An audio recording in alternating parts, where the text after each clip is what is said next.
Hello everyone, welcome to Chetan Bharat learning. और आज भी हम लोग हर हफ्ते की तरह आज सोशल इश्यूज़ के करंट अफेयर को फोकस करेंगे, जिसमें पिछले हफ्ते जो भी चीज़ न्यूज़ में रही है, एडिटोरियल्स में लिखी गई है, एक्सप्लेन्ड पेज पर आई है, तो जो भी चीज़ें न्यूज़ में रही हैं उसको हम लोग आज डिस्कस करने की कोशिश करते हैं। ठीक है, तो हम लोगों ने 5 टॉपिक्स हैं जो फाइंड आउट किए हैं जो पिछले हफ्ते काफ़ी न्यूज़ में रहे हैं। फर्स्ट टॉपिक है आपका the juvenile justice amendment bill 2021। ये हम लोगों ने पिछले हफ्ते जो करंट अफेयर के थे उसमें डिस्कस किया था। उस टाइम ये कैबिनेट ने पास किया था, लेकिन अब जो है ये लोकसभा ने पास कर दिया है, राज्यसभा फिर उसको पास करेगी, फिर प्रेसिडेंट साइन करेगा और अल्टीमेटली ये एक्ट बन जाएगा। तो जो चीज़ें हमने पहले डिस्कस की थी उसको थोड़ा सा रिवाइज करेंगे और बाकी जो चीज़ें इसमें एडअप हुई हैं, क्या अमेंडमेंट्स हुई हैं, पहले कैसा एक्ट था, वो सारा हम लोग इस पर फोकस करेंगे। सेकेंड टॉपिक है Covid increase poverty. प्यू research centre है एक बेसिकली, जिसने ये बताया है कि ड्यू टू कोरोना लॉकडाउन बहुत ज़्यादा जो ग्लोबल पॉवर्टी है, या फिर इंडिया के केस की बात करें तो बहुत ज़्यादा जो पुअर पॉपुलेशन है वो इंक्रीज़ हो चुकी है। तो उसके बारे में पढ़ेंगे थोड़ा सा। थर्ड टॉपिक है हमारा वर्ल्ड हैप्पीनेस रिपोर्ट। काफ़ी ज़्यादा मीम बन रहे हैं इस पर कि इंडिया का रैंक बहुत लो आया है, मतलब India is not considered as a happy country. Pakistan हमसे ऊपर है, बांग्लादेश हमसे ऊपर है। तो इसके बारे में देखेंगे कि किस किस पैरामीटर पर ये इंडेक्स इस किसी भी कंट्री को रैंक देता है और क्या क्या कौन सी ऑर्गेनाइजेशन है जो इसको पब्लिश करती है। फिर देखेंगे ग्लोबल वाटर क्राइसिस। यूनिसेफ है बेसिकली जो काफ़ी चिल्ड्रन के हक में काफ़ी सारे काम करता है पूरे ग्लोबल लेवल पे। तो उसने ये जो रिपोर्ट निकाली है कि भाई पूरे वर्ल्ड में काफ़ी ज़्यादा बच्चे ऐसे हैं जो ऐसे एरियाज़ में रह रहे हैं जहाँ पर वाटर क्राइसिस बहुत ज़्यादा हो चुका है। तो वो देखेंगे कि भाई और क्या क्या चीज़ें हैं वाटर क्राइसिस के रिगार्डिंग। और लास्ट है हमारा commitment to reducing inequality, Oxfam report. Oxfam basically organisation है जो हमेशा हर साल एक रिपोर्ट निकालती है कि पूरे वर्ल्ड में कितनी इनइक्वालिटी है और कंट्री वाइज कितनी टाइप्स ऑफ इनइक्वालिटीज़ हैं और कैसे उनको हम लोग फिल कर सकते हैं। How can we fill the gap between the two unequals. ठीक है, तो टाइम वेस्ट नहीं करते हैं, स्टार्ट करते हैं। पहला टॉपिक हमारा, फर्स्ट टॉपिक है the juvenile justice amendment bill 2021।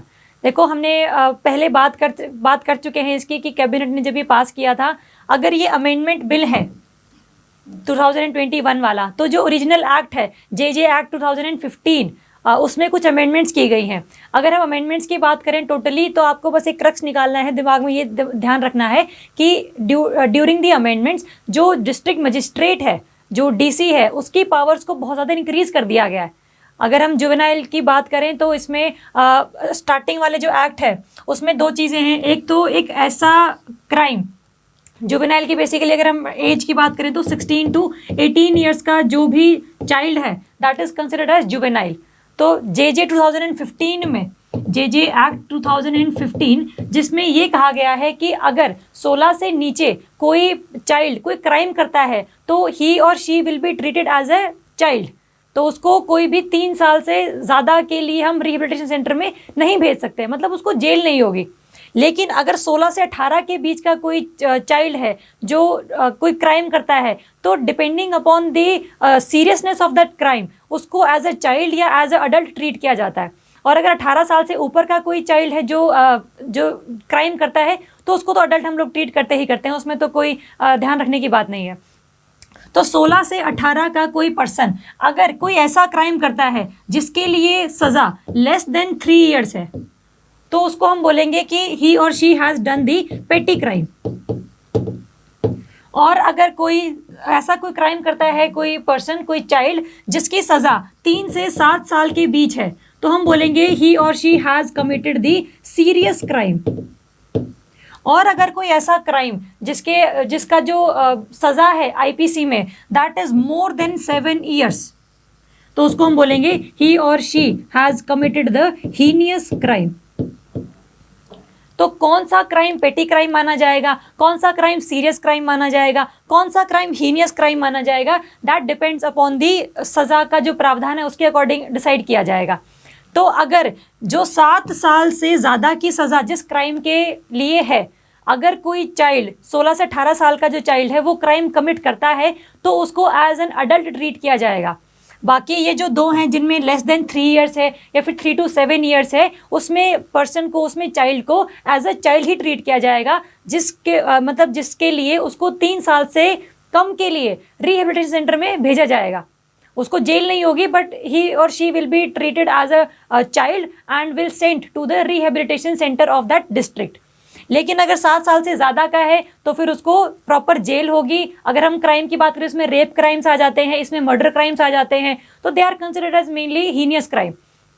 और कौन सा क्राइम पेटी है, सीरियस है या हीनियस है, और इस पर्सन को एज अ चाइल्ड ट्रीट किया जाएगा या एज एन अडल्ट ट्रीट किया जाएगा, ये डिसाइड कौन करेगा? JJ board, juvenile justice board.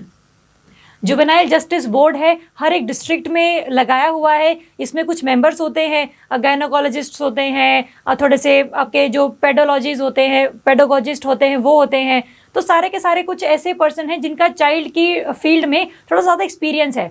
तो वो डिसाइड करते हैं कि भाई क्या इस पर्सन को एज ए चाइल्ड ट्रीट किया जाए या फिर एज एन अडल्ट ट्रीट किया जाए। तो ये फैसला किसके हक में है, किसके हाथ में है? जुवेनाइल जस्टिस बोर्ड के हाथ में है कि वो पर्सन क्या चाइल्ड है या फिर वो अडल्ट है। ठीक बात है। तो ये तो हमारा लिखा हुआ है ओरिजिनल एक्ट में कि juvenile justice board will decide कि which person will be treated as a child and which person will be treated as an adult. ठीक बात है। तो अगर हम अमेंडमेंट्स की बात करें इसमें हमने तो पहला जो अमेंडमेंट है, इसमें पहला अमेंडमेंट है कि जो क्राइम जिसके लिए 3 से 7 साल की सज़ा थी, 3 टाइप्स ऑफ क्राइम थे, और जिस क्राइम में 3 से 7 साल की सज़ा है, पहले वो क्या होता था? कॉग्निजेबल ऑफेंस होता था वो।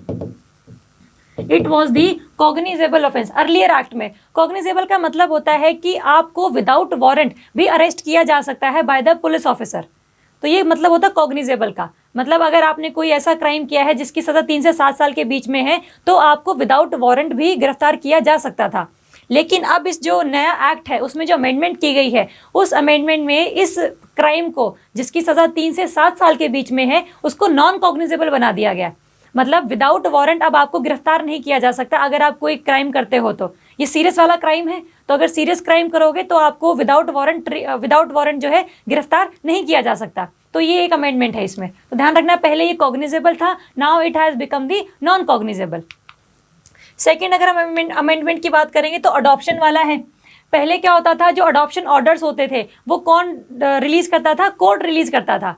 लेकिन अब to release the order of adoption has been given to the district magistrate.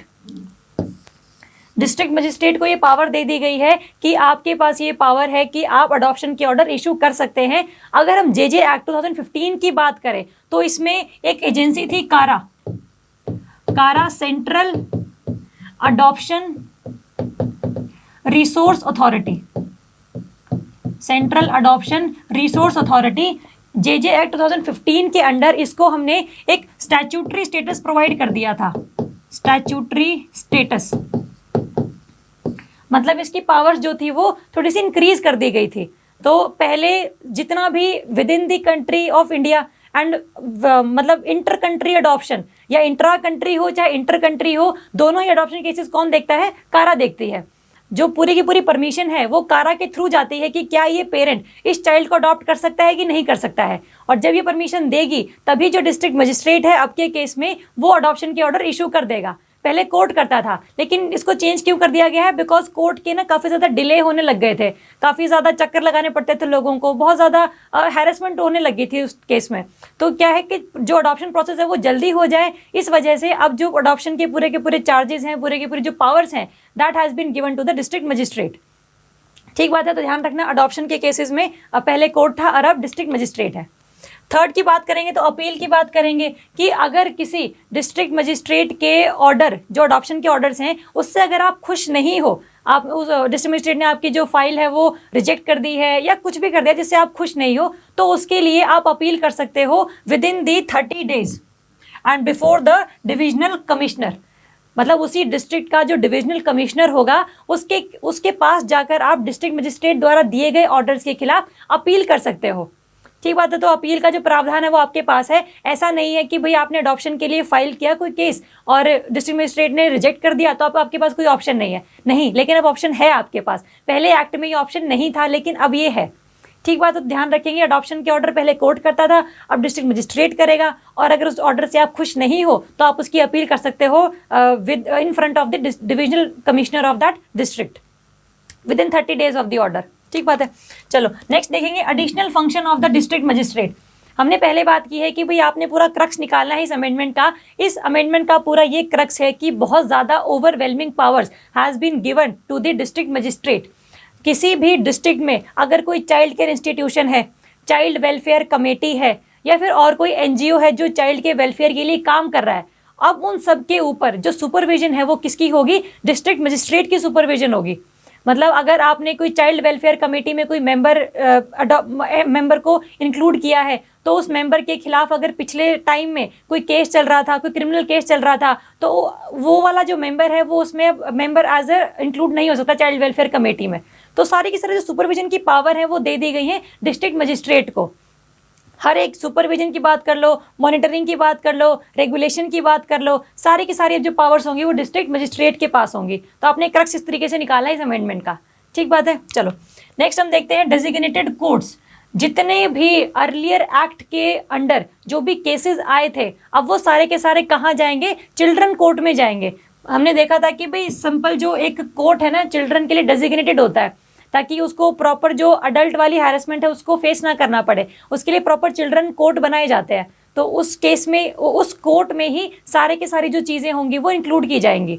मतलब सारे के सारे जो केस चलेंगे अगेंस्ट द चिल्ड्रन वो इस डेजिग्नेटेड चिल्ड्रन कोर्ट में ही लड़े जाएंगे। ठीक बात है। तो ये चीज़ हम ध्यान रखेंगे। वैसे नॉर्मली केस होता ही है, बट थोड़ा सा और आप देखना चाहो तो designated court are specifically reserved for the children. ठीक बात है। नेक्स्ट हम देखते हैं चाइल्ड वेलफेयर कमेटी। हर एक डिस्ट्रिक्ट में चाइल्ड वेलफेयर कमेटीज़ होती हैं जिसके कुछ मेंबर्स होते हैं, और ये चाइल्ड वेलफेयर कमेटी के जो मेंबर्स होते हैं ये ज़्यादातर क्या करते हैं? जुवेनाइल जस्टिस बोर्ड को डिसीजन लेने में हेल्प करते हैं। और चाइल्ड वेलफेयर कमेटी का क्या काम होता है? जितने भी पूरे एरिया में एनजीओज काम कर रहे हैं उन पर निगरानी रखना। तो चाइल्ड वेलफेयर कमेटी निगरानी रखती है एनजीओज पे, और चाइल्ड वेलफेयर कमेटी पर कौन निगरानी रखेगा? District magistrate. मतलब अब पूरा का पूरा जो सुपरविजन का एरिया है that has been under the district magistrate. अगर इसमें अमेंडमेंट में ये कहा गया है कि अगर चाइल्ड वेलफेयर कमेटी में किसी मेंबर को इंक्लूड करना है तो उसके खिलाफ ना तो कोई वायलेशन ऑफ ह्यूमन राइट्स होना चाहिए, मतलब ऐसा नहीं होना चाहिए कि पिछले टाइम में प्रीवियस टाइम में उसने कोई बहुत ज़्यादा वायलेशन ऑफ ह्यूमन राइट्स किया है। अगर कोई ऐसा पर्सन चाइल्ड वेलफेयर कमेटी का मेंबर बनेगा तो अल्टीमेटली वो चाइल्ड के लिए अच्छा नहीं होगा, क्योंकि उसकी माइंडसेट ही वैसा है ना, क्रिमिनल माइंडसेट है, तो उसके मतलब उसकी जगह चाइल्ड वेलफेयर कमेटी में नहीं है। और अगर या वो किसी ऑफेंस से कन्विक्टेड हो, उसने पुराने ज़माने में कोई क्राइम किया हो जिसके लिए उसको सज़ा मिली हो, अब वो जेल से बाहर आ गया है तो अपनी नई ज़िंदगी शुरू करना चाह रहा है, लेकिन वो मेंबर चाइल्ड वेलफेयर कमेटी का मेंबर नहीं बन सकता। ठीक बात है। नई ज़िंदगी शुरू कर सकता है नो डाउट, बट इसका मेंबर नहीं बनेगा। ठीक है। तो या तो पिछले ज़माने में कोई क्राइम कर रखा हो, या फिर कोई वायलेशन ऑफ ह्यूमन राइट्स कर रखी हो, या फिर सेंट्रल गवर्नमेंट या स्टेट गवर्नमेंट के थ्रू किसी मतलब उस जॉब से निकाल दिया गया हो, मतलब कुछ वायलेशंस उसने ऐसी करी हो जॉब में जिसकी वजह से उसको निकाल दिया गया हो, ऐसा मेंबर भी चाइल्ड वेलफेयर कमेटी का मेंबर नहीं बन सकता। और लास्ट है is a part of management of child care institution in a district. मतलब अगर किसी पर्सन ने अपने नाम से चाइल्ड केयर इंस्टीट्यूशन चलाया हुआ है, मतलब पूरी ऑर्गेनाइजेशन चलाई हुई है, और अगर वही मेंबर चाइल्ड वेलफेयर कमेटी का मेंबर बनेगा तो अल्टीमेटली क्या होगा? कॉन्फ्लिक्ट ऑफ इंटरेस्ट होगा, क्लैशेस ऑफ इंटरेस्ट होंगे, क्योंकि जो बंदा सुपरविजन कर रहा है वो खुद की ही सुपरविजन कर रहा है। तो ये तो बिल्कुल आप कह लो ओवरलैपिंग ऑफ इंटरेस्ट हो गया। तो अगर किसी पर्सन का चाइल्ड केयर इंस्टीट्यूशन है तो वो मेंबर जो है चाइल्ड वेलफेयर कमेटी में एंटर नहीं कर सकता। तो ये 4 चीज़ें हमने ध्यान रखनी है कि या तो कोई वायलेशन ऑफ ह्यूमन राइट्स किया हो, या फिर कोई ऑफेंस किया हो पुराने ज़माने में, या फिर किसी सेंट्रल गवर्नमेंट या स्टेट गवर्नमेंट के द्वारा निकाल दिया गया हो, और या फिर किसी चाइल्ड केयर इंस्टीट्यूशन का वो मेंबर हो। तो ऐसे 4 केसेस में वो जो पर्सन है that can not become the member of child welfare committee. तो ये सारा का सारा किस में लिखा गया है? ये अमेंडमेंट्स में लिखा गया है।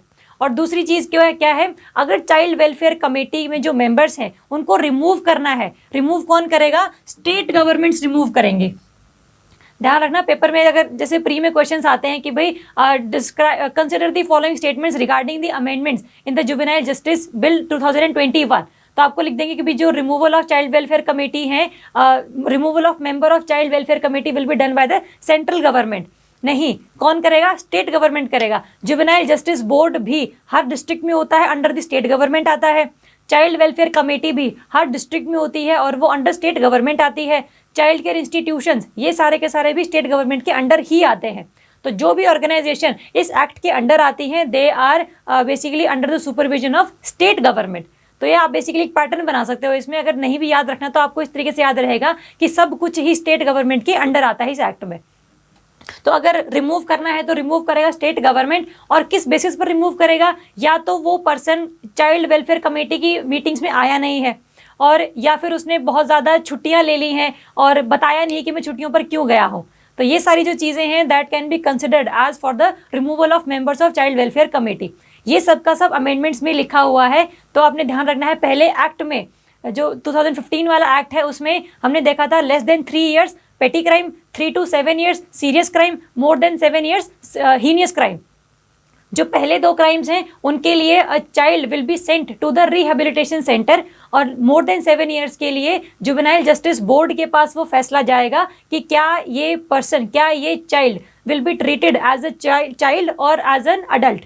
तो ये हमने पहले एक्ट में देखा। और दूसरी चीज़ क्या थी ओरिजिनल एक्ट में, कि जो कारा है सेंट्रल अडॉप्शन रिसोर्स अथॉरिटी, उसको हम लोगों ने स्टैट्यूटरी स्टेटस दे दिया गया है, जो क्या देखती है intra country and inter country adoption के जो केसेस हैं वो कारा देखती है। जितने भी रूल्स बनाए जाएंगे फॉर द अडॉप्शन वो कौन बनाएगा, कारा बनाएगी वो। और जो अमेंडमेंट्स हैं, अमेंडमेंट्स में ध्यान रखना है आपने कि जो क्रक्स निकाला है हम लोगों ने कि the more powers has been given to the district magistrate, और उसके फैसले के खिलाफ भी you can go to the divisional commissioner within the 30 days।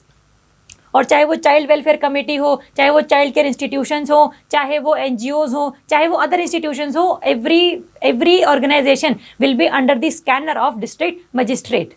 तो ये ध्यान रखना है। और एक और अमेंडमेंट ध्यान रखनी है कि पहले जो 3 to 7 years वाली जो क्राइम थे that was earlier cognizable, without warrant arrest हो सकता था, लेकिन अब they have become the non cognizable, without warrant आप अरेस्ट नहीं हो सकते हो। ये आपने ध्यान रखनी है, ठीक है। तो इस तरीके से आपने पूरा का पूरा जो टॉपिक है उसका क्रक्स निकाल लेना है। अगर प्री में क्वेश्चन आए रिगार्डिंग दी एक्ट या फिर मेंस में आपने कोई चीज़ लिखनी हो तो आप इजीली उसको लिख सकते हैं, ठीक बात है। तो ये फर्स्ट टॉपिक था हमारा। सेकंड टॉपिक की बात करें तो ये है Covid increase the poverty. प्यू research centre है, देखो ये तो अगर ये नाम बताता ना प्यू रिसर्च सेंटर, तो भी हमें पता ही है कि भाई कोरोना की वजह से, कोविड की वजह से बहुत ज़्यादा जो पॉवर्टी है वो इंडिया में चाहे ग्लोबल में सभी में बहुत इंक्रीज हुई है। अगर हम बात करें कि पहले रिच क्लास आती है, फिर मिडिल क्लास आती है, फिर लोअर इनकम ग्रुप आता है और लास्ट में BPL आता है, बिलो पॉवर्टी लाइन। तो ये जो 4 पूरे के पूरे स्ट्रेटाज हैं, ऊपर के जो 3 स्टेटस हैं, चाहे वो रिच हो, चाहे वो मिडिल क्लास हो, चाहे वो लोअर इनकम ग्रुप हो, इन सभी में से पर्सन निकल कर कहाँ चले गए हैं, BPL में चले गए हैं। मतलब लोअर इनकम ग्रुप वाले BPL बन गए हैं, मिडिल क्लास वाले लोअर इनकम ग्रुप बन चुके हैं, और रिच क्लास जो है वो आ चुकी है मिडिल क्लास के अंदर। तो हमने ये पता है कि भाई the Covid has increase the poverty rate at a very high rapid rate. तो ये चीज़ हमें पता है। अगर हमें बेसिकली क्या है, जो रिसर्च सेंटर का डेटा है आपको ऐसा याद रखने की ज़रूरत नहीं है कि भाई इसने पर्टिकुलरली क्या बोला है कि कितने % पॉवर्टी बढ़ी है, क्यों बढ़ी है, ये सब इसके सर्वे के अकॉर्डिंग है। लेकिन अगर आपने मेंस में अगर कोई आंसर लिखना है जिसमें आपको ये बताना है कि कोरोना की वजह से लोगों की जॉब चली गई है, लोगों के पास अनएम्प्लॉयमेंट आ गई है, लोगों के पास खाने पीने की चीज़ें नहीं हैं, तो आपको वो जो डेटा है वो एक किसी चीज़ से कोट करना पड़ेगा। कुछ एविडेंस तो देने पड़ेंगे ना जिस बेसिस पर आप ये कह रहे हो कि भाई हाँ इंडिया में या पूरे ग्लोब पर पॉवर्टी इंक्रीज हुई है। तो डेटा के तौर पे आप जो है प्योर रिसर्च सेंटर का डेटा इजीली कोट कर सकते हो, ताकि आपका जो जजमेंट है, आपकी जो स्टेटमेंट आपने लिखी है दैट कुड बिकम जस्टिफाइड, ठीक बात है। तो मेंस में आपको देखना है कि भाई किस तरीके से आप इस चीज़ को यूज़ कर सकते हो, ठीक है। अगर हम देखें कि भाई ये क्या कहता है, इसका जो क्रक्स है रिपोर्ट का, ये क्रक्स है कि भाई 32 million Indians have come out of the middle class and become the part of BPL, below poverty line। 32 million मतलब 3 करोड़, मतलब 3.2 करोड़ जो लोग हैं they have become the members of below poverty line, और वो पहले किस में थे, मिडिल क्लास में थे वो। तो ये जो डेटा है, आप अगर आप बोलते हो कि पॉवर्टी इंक्रीज हुई है तो आप ले सकते हो also according to the Pew research centre the middle class has been shrunk by the 3.2 crore people and has become the part of BPL। तो ये आपकी स्टेटमेंट जस्टिफाइड हो जाएगी। और क्या कहा है इसने वो देख लेते हैं। और इसने ये कहा है कि जो पॉवर्टी रेट है वो कैसे इंक्रीज हुई है, it has rose to the 9.7% in 2020। मतलब अगर जो पॉवर्टी रेट पहले कम थी, अब वो कैसे इंक्रीज हो रही है, टू 9.7%। अब जो पूरे के पूरे वर्ल्ड में बीपीएल है, that are the 9.7% of the population. तो ये इंक्रीज हो रही है धीरे धीरे करके, तो आपको ये ध्यान रखना है। और जो रिसर्च सेंटर है, इसका जो डेटा आया है, इसने जो बोला है कि भाई इंक्रीज हुई है, डिक्रीज हुई है, कुछ भी हुआ है, ये किस बेसिस पर बोला है, it has use the data of world bank. तो वर्ल्ड बैंक का डेटा यूज़ करने के बाद उसने एनालिसिस करी है और उसके बाद ये सारा का सारा चीज़ें सामने रखी हैं कि भाई हाँ, इस वजह से हम ये कह सकते हैं कि इंडिया में और पूरे ग्लोब पर जो पॉवर्टी रेट है वो इंक्रीज हुआ है।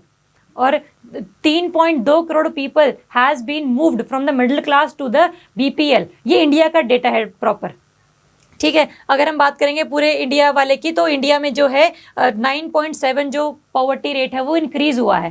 पहले जो रेट था पॉवर्टी इंक्रीज होने का, दैट वाज दी 4.3%।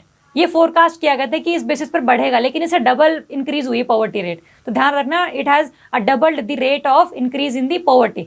ठीक बात है। नेक्स्ट देखते हैं कि भाई ये कहता है कि 2011 से लेकर 2019 की अगर हम बात करें तो बहुत सारे कैंपेन, बहुत सारे इनिशिएटिव सरकार के द्वारा चलाए गए थे, जिसके अकॉर्डिंग जो पुअर पॉपुलेशन है वो बहुत ज़्यादा कम हो गई थी। मतलब जो थी पहले 340 मिलियन थी वो 2011 में, और वो सिर्फ कितनी रह गई थी, 78 मिलियन 2019 में रह गई थी। इसका मतलब हम लोग बहुत ज़्यादा फास्ट पेस से जा रहे थे, जिस वजह से जो पॉवर्टी रेट है इंडिया में, जो पुअर पॉपुलेशन है वो बहुत ज़्यादा डिक्रीज हो गई थी। पहले 340 थे, अब कितने रह गए थे, 78 रह गए थे। लेकिन ड्यू टू कोरोना अब ये भी जो नंबर है ये और इंक्रीज हो चुका है बाय 75 मिलियन। मतलब 2019 में 78 थे, 75 और ऐड हो गए, तो टोटल कितने हो गए, 153 million population is now the part of poor population. मतलब अगर 2011-2019 तक वो डिक्रीज हो रहा था, तो आगे भी ट्रेंड कंटिन्यू होना चाहिए था। बट बीच में कौन आ गया, कोविड आ गया, कोरोना लॉकडाउन्स आ गए, तो उस वजह से क्या हुआ है, the rate of increase in the poverty has been increased. तो 75 मिलियन पीपल और पुअर पॉपुलेशन में इंक्रीज हो चुके हैं। नेक्स्ट अगर हम देखें कि भाई ये किस बेसिस पर कह रहा है कि भाई हाँ 75 मिलियन 78 मिलियन पीपल और ऐड हो गए हैं, इसने क्या देखा है कि भाई मनरेगा जो Mahatma Gandhi national rural employment guarantee act है, उसके अंडर क्या होता है, किसी भी पर्सन को, रूरल एरिया में रहने वाले पर्सन को कम से कम 100 दिन का जो है एम्प्लॉयमेंट दी जाती है, जिसमें उसको वेजेस प्रोवाइड की जाती हैं। मतलब कम से कम 100 दिन का काम तो उसको मिलेगा ही मिलेगा, मैनुअल लेबर का काम मिलेगा ही मिलेगा। लेकिन इस एक्ट के दौरान क्या हुआ है, इसमें रजिस्टर करवाने वाले लोगों की जो जनसंख्या है, जो पॉपुलेशन है, वो बहुत ज़्यादा बढ़ चुकी है। पहले अगर एक दिन में सिर्फ 10 लोग ही काम मांगने के लिए आते थे, तो अब वो 10 नहीं आ रहे हैं, वो 15 आ रहे हैं, अब वो 20 आ रहे हैं। इसका मतलब लोगों में अनएम्प्लॉयमेंट बढ़ी है, लोगों में पॉवर्टी बढ़ी है, तभी वो काम ढूंढने के लिए, अगर कोई और अपॉर्चुनिटीज़ नहीं है, तो वो इस एरिया में मनरेगा के थ्रू काम करने की कोशिश कर रहे हैं।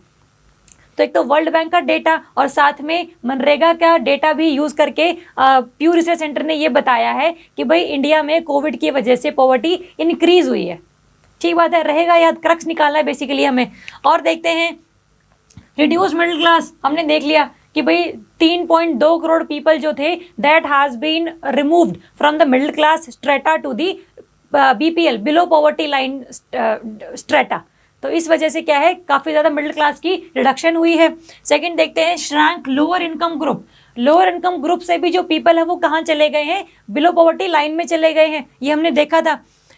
ये डेटा बेसिकली क्या, आपको याद करने की जरूरत नहीं है कि भाई 119 करोड़ पहले थे, फिर ये बाद में कम हो गए। ये डेटा इतना याद रखने की जरूरत है ही नहीं, क्योंकि याद रहेगा ही नहीं है, क्योंकि कितना सारा डेटा और है प्रीलिम्स के लिए याद रखने के लिए कि ये सब बहुत ज़्यादा बीच में गुम हो जाएगा। लेकिन आपको एक ट्रेंड पता होना चाहिए कि इस रिसर्च सेंटर की फाइंडिंग्स के अकॉर्डिंग रिच पॉपुलेशन भी डिक्रीज हुई है, मिडिल क्लास भी डिक्रीज हुई है, लोअर इनकम ग्रुप भी डिक्रीज हुआ है, और इंक्रीज कौन हुआ है, बिलो पॉवर्टी लाइन में जो पर्सन रहते थे उनकी पॉपुलेशन हैज़ बीन इंक्रीज्ड।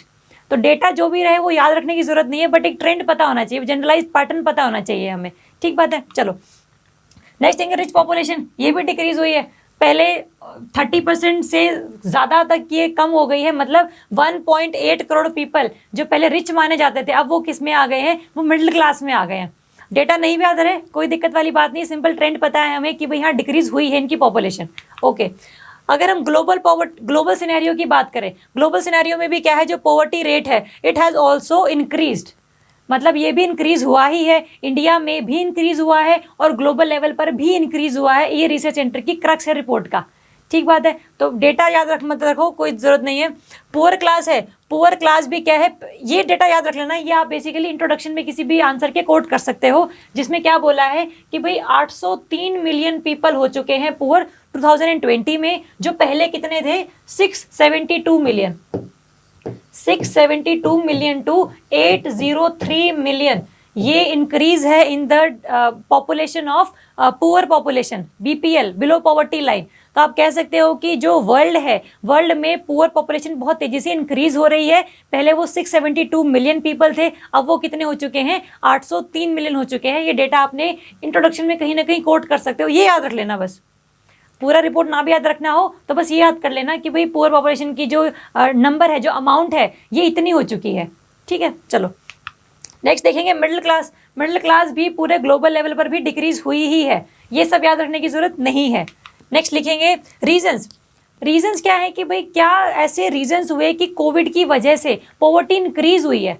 तो रीज़न अगर हम बात करें तो रीज़न सबसे पहला यही है कि जो जॉब्स हैं लोगों की वो चली गई हैं, अनएम्प्लॉयमेंट बढ़ गई है, एम्प्लॉयमेंट अपॉर्चुनिटी लोगों से छिन चुकी हैं, तो उस वजह से लोगों की जॉब चली गई है। तो जब जॉब ही नहीं है तो फिर अपने पूरी फैमिली को सस्टेन करने के लिए पैसे नहीं है, और जब पैसे ही नहीं है तो फिर न्यूट्रिशन भी नहीं मिल रहा है, एफिशिएंसी भी नहीं बढ़ रही है, किसी जगह और जगह पर जाकर काम भी नहीं कर सकते हो। अगर काम नहीं करोगे तो अल्टीमेटली फिर आप जो कंट्रीब्यूशन है नेशंस की जीडीपी में वो भी नहीं कर पा रहे हो।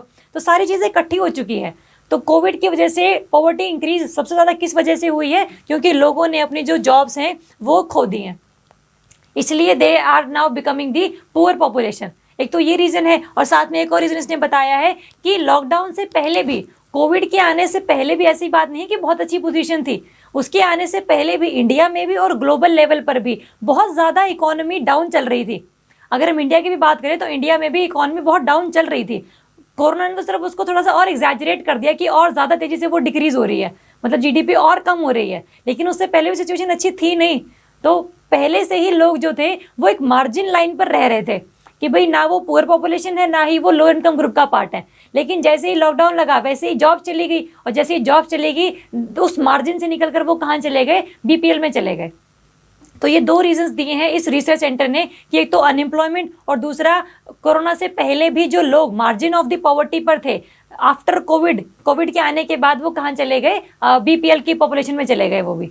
ठीक बात है, तो ये दो रीजंस आपने ध्यान रखने हैं। ये मतलब अगर ये ना भी बताता, अगर ये सेंटर ना भी बताता तो ये पता ही था हमें कि भाई हाँ पहले सिचुएशन कोई खास अच्छी थी नहीं, और साथ में अनएम्प्लॉयमेंट तो बढ़ी ही है। वो तो हम लोगों ने अपने एरिया में भी ऑब्जर्व किया ही हर चीज़, कि चाहे वो फॉर्मल सेक्टर हो चाहे वो इनफॉर्मल सेक्टर हो, लोगों को अपनी जॉब से हाथ धोना पड़ा है ड्यू टू दैट लॉकडाउन। क्योंकि लोगों की अब ज़रूरत नहीं है कंपनीज़ को, क्योंकि डिमांड ही कम हो गई है लोगों में चीज़ों की। जब डिमांड ही कम है तो सप्लाई करने के लिए लोग भी नहीं चाहिए होंगे, तो इंडस्ट्रीज़ में भी लोगों की जो डिज़ायरेबिलिटी है वो थोड़ी सी कम हो गई है। ठीक बात है, तो एक ये कहता है इफेक्ट क्या है कि भाई पॉवर्टी कोविड की वजह से इफेक्ट क्या हुआ है। एक तो पॉवर्टी बढ़ी है, और साथ में ये पॉवर्टी ज़्यादातर कहाँ बढ़ी है, इंडिया और चाइना में। तो इंडिया और चाइना बेसिकली क्या है, almost 30% of the population of the world. और अगर इन दो कंट्रीज़ में पॉवर्टी इंक्रीज हुई है, इसका मतलब ग्लोबल लेवल पर भी बहुत ज़्यादा इम्पैक्ट पड़ेगा इसका, क्योंकि अल्टीमेटली इंडिया और चाइना ही बिगर मार्केट्स हैं किसी भी चीज़ के लिए, और जब मार्केट्स ही नहीं है तो सप्लाई चीज़ करने की ज़रूरत ही नहीं है। तो जो और कंट्रीज़ में चीज़ें सप्लाई हो रही हैं, वहाँ पर जो बन रही है, प्रोडक्शन हो रही है, वहाँ पर भी लोगों की ज़रूरत नहीं है, तो वहाँ के लोग भी क्या होंगे, अनएम्प्लॉयड हो जाएंगे। तो इंडिया और चाइना की वजह से किसी और कंट्री में भी अनएम्प्लॉयमेंट फेस करनी पड़ रही है लोगों को। तो ये पॉवर्टी पूरी क्या है, एक कंट्री की पॉवर्टी नहीं है, ये पूरे के पूरे ग्लोब की पॉवर्टी है। बिल्कुल आपस में सभी कंट्री आपस में इंटरलिंक्ड हैं। अगर एक कंट्री में कुछ होता है तो अल्टीमेटली उसका इफेक्ट जो है वो नेक्स्ट कंट्री पर भी पड़ता है। ठीक बात है, तो ये पूरा एक देख लेना, इसमें थोड़ा सा क्रक्स यही है। इसका क्रक्स आपने बस ध्यान रखना है कि एक रिसर्च सेंटर है जिसने ये बोला है कि कोविड की वजह से पॉवर्टी रेट इंक्रीज हुआ है इंडिया में भी और पूरे ग्लोब लेवल पर भी। जो रिच पॉपुलेशन है that has become the part of middle population, middle class के member has become the member of lower income group, और लोअर इनकम ग्रुप के member has become the part of BPL, below poverty line. और ये सिर्फ India का case नहीं है, पूरे ग्लोब का केस है। ठीक है, और number of poor population increase from the 672 million to the 803 million. बस ये डेटा याद रख लेना, बाकी और याद करने की जरूरत नहीं है इसमें।